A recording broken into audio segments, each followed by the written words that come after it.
நீ யார் எனில் நானும் நீங்களும். வள்ளலார் சொல்ல பதில் இது. முன்னாடி யாராவது சொல்லியிருந்தா சொல்லுங்கள் பார்ப்போம். ம் நீ யார் எனில் நான் சிற்றணு வடிவினன், கண்ணுக்கு புலப்படாத ஒரு அணு வடிவாக நான் இருக்கிறேன்னு சொன்னார். இந்த உடலை விட்டு போகும்போது உயிர் போச்சுன்னு சொல்கிறோம். அப்போ அந்த உயிர் என்பது என்ன? டெஃபினேஷன் ஏதாவது விளக்கம் கொடுக்க முடியுமா? நம்முடைய ஞானிகள் எல்லாம் ஆளுக்கு ஒன்று ஒன்று அனுபவத்தில் எழுதியிருக்காங்க. ஒரு சித்தன் சொல்லுவான், மூச்சு தான் உயிர் தான், உயிர்னா மூச்சு தான்பான்ட்டார். நம்ம அவர்கள் அதான் தெரியும், மூச்சு போச்சுன்னா அவ்வளோதான், பேச்சு போச்சு. மூச்சு போச்சுன்னா பேச்சு போச்சு.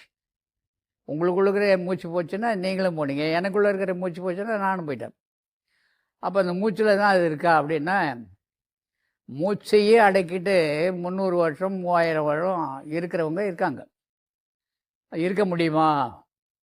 அப்படிலாம் பயிற்சி, உலகப் பொருள் மீது பற்றின்மை, பழக்கம், அதையே வழக்கம். யார் ஒருவர் எதையும் எதையும் வழக்கமாக பண்ணோம்னா அந்த துறையில் மேம்பட்ட ஆளாயிடுறோம்.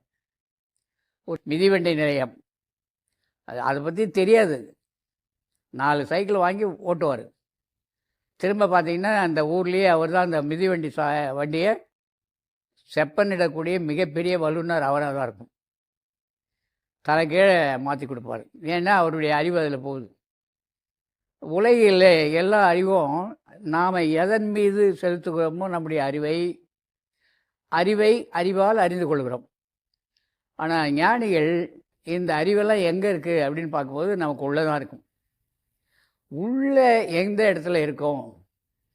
கட்டவரையில் இருக்குமா, கணுக்காலில் இருக்குமா, தொடைப்பகுதியில் இருக்குமா, வயிற்றுப்பகுதியில் இருக்குமா, இப்படியே ஆய்வு பண்ணிக்கிட்டே வராங்க. வரும்போது இந்த அண்டமாகிய பிண்டமாகிய இந்த உடம்புல எங்கே இருக்கும் அந்த அணு? எவ்வாறு வந்தது? தகப்பனார் உடம்புல சிறு துளிக்குள்ளே இருந்த அது ஆவி உருவாக ஒளி உருவாக இருந்ததுன்னு வள்ளலார் எழுதியிருக்கார். அதன் பிறகு திடமடைந்து தாய் கருமுட்டையில் அந்த இரத்த திரள உருவம் எடுத்து வளர்ந்து வெளியே வருது. இப்படி வருகின்ற அந்த உள்ளே புகுந்த ஆவி, அந்த அணு எவ்வாறு இருக்கும்? அது ஒவ்வொரு மனித தேகத்திலும் நெற்றி பகுதியில் உச்சிக்குழின்னு எழுதுறாங்க. அந்த உச்சிக்கும் மேலே ஒரு நிலை இருக்குதுன்னு எழுதுறாங்க. நம்முடைய தலைக்கு மேலே, உச்சிக்கு மேலே இந்த பரமாகாசமாகிய கடவுளுடைய தொடர்பு இருக்குது அப்படின்னு எழுதுகிறாங்க. எல்லாம் ஞானிகள் அனுபவம் பெற்றிருக்கிறார்கள், எழுதி வச்சுருக்காங்க.